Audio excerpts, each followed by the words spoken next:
कच्चा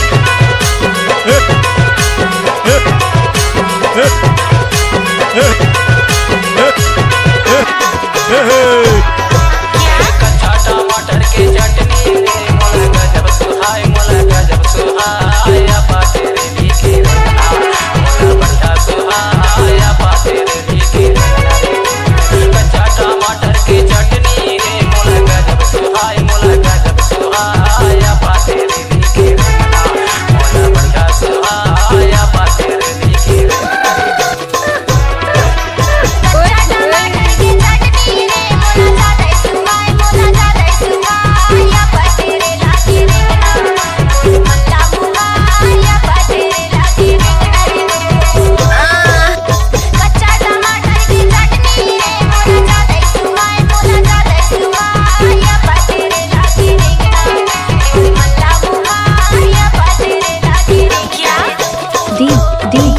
DJ Prakash exclusive.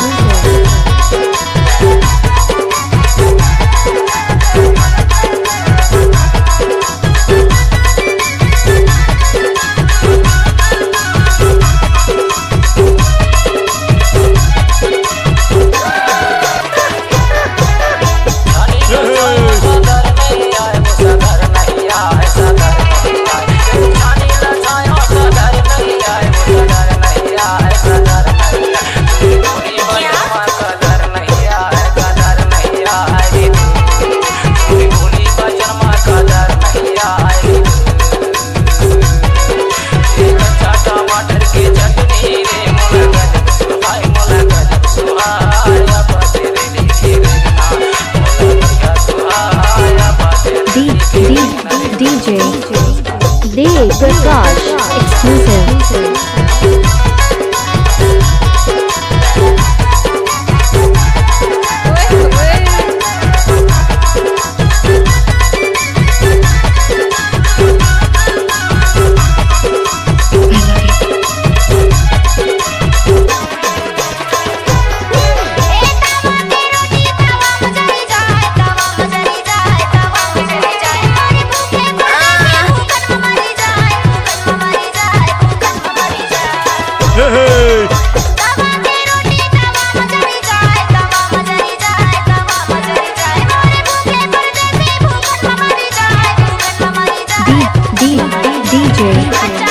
DJ Prakash exclusive.